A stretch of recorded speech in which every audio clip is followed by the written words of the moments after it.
남해대교가 73년도에 이제 지어졌는데 차량을 통행하는 수명을 다 하고 사람이 통행만 하는 도보다리로 전환을 앞두고 있는데요. 그 남해대교를 일종의 재생을 해야 되는데 남해대교라는 지역 자원을 재인식해보자는 생각으로 남해대교 매력 발굴단을 만들었고, 매력 발굴단의 구성원을 안에 살고 있지만 섬 밖에 어떻게 돌아가는지를 최근까지 경험을 했던 친구들로 구성을 했고요. 섬 밖의 사람들이 남해를 어떻게 느끼고 있나, 그리고 섬 안 사람들이 지역 자원에 대해서 잊고 있는 건 없나, 그런 것들을 재인식, 재발견해보는 팀입니다. 남해에서 진행되는 자원 개발 방식이 지역에서 살아가는 사람들의 의견을 수렴할 수 있는 시스템은 아니에요. 리빙랩 사업이 생활 문제 해결 실험인데, 그러니까 왜 남해에서 일어나는 지역 개발 자원 사업에 지역에서 살아가는 사람들의 의견이 충분히 반영되지 못할까? 그거에 대한 문제 의식이었고, 그러면 반영을 시키기 위해서 우리가 모임을 가지고 책을 만들어서 개발하는 팀에게 전달을 해야 되겠다. 2025년도에 아마 걷는 다리가 될 거예요. 그 걷는 다리를 만들기 위해서 건축가, 시공사, 기획자, 외부 전문가들이 그렇게 붙을 거예요. 그 사람들이 이 책을 잘 읽고 남해 살아가는 사람들이 이런 마음을 가지고 있구나라는 거를 생각을 하게 되고, 본인들이 하는 디자인 작업에 반영이 됐으면 좋겠다는 게 제일 큰 목적이죠. 남해각이라는 문화공간, 그곳에서 전시를 한 작가들을 초대를 해서 그분들이 생각하는 남해대교, 남해에 대한 워크숍을 같이 들었죠.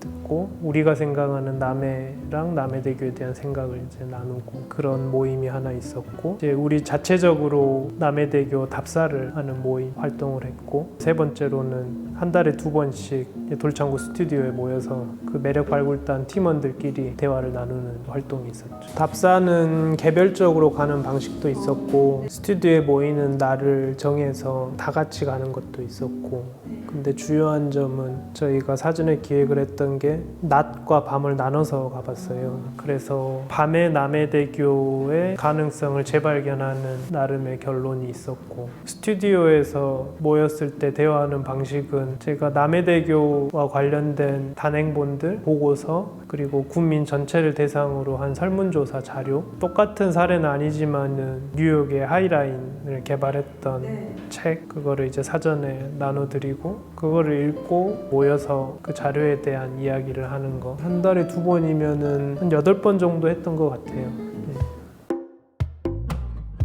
지역이 크지 않잖아요. 지역에 있는 사람들도 많지 않고, 그래서 어떤 사업을 한다거나 어떤 프로젝트를 할 때는 뭉쳐야 돼요, 원팀처럼. 그래서 저는 그런 프로젝트를 할 때는 공무원분이 적극적으로 그 팀에 들어와서 의견을 피력을 하는 게 저는 필요하다고. 그래야 지역이 이제 열린다고 본 거죠. 그래서 담당 주무관님도 모임에 참석을 하고, 작가와의 대화할 때도 참석을 하고, 그렇게 해서 서로의 의견을 나눈 거죠.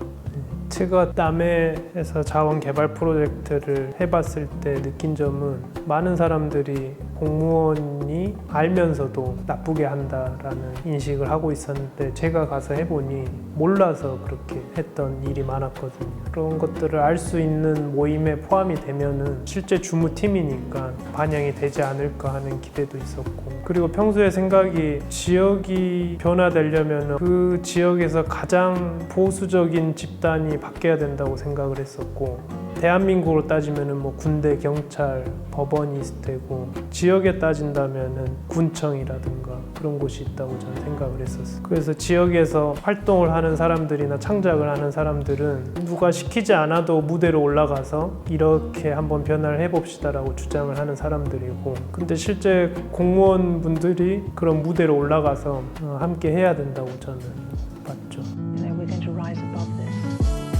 가장 중요한 성과는 섬 밖의 사람들이 남해 섬을 어떻게 매력적으로 느끼고 있는지가 담겨 있죠. 그러니까 이 사람들은 남해가 얼마나 좋으면 이사를 한 거예요, 젊은 시절에. 남해라는 매력을 깊이 있게 몸으로 받아들인 사람들이죠. 2주까지 할 정도입니다. 다들 공통적으로 왜 자기들이 남해로 왔는가에 대한 이야기가 많은 부분이 서술돼 있어요. 그거 이꼴 남해가 이런 부분이 매력이라는 거죠. 해석을 해보면. 지역 자원을 재인식하는 모임이 많아져야 돼요. 남해가 유자는 아니에요.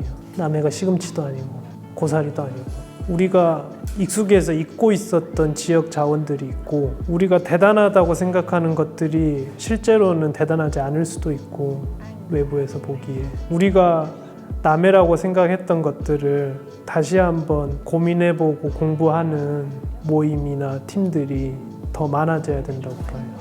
주민의 눈높이에서 행정은 추진을 하기 때문에 다양한 인식을 할 수 있는 모임들이 많아져야 돼요. 이것도 그런 일환 중에 하나라고 봐요. 크게 티는 안 나지만은 필요한 일, 그거를 청년과 혁신팀이 하고 있다고 보죠. 끝. 고생 많으셨습니다.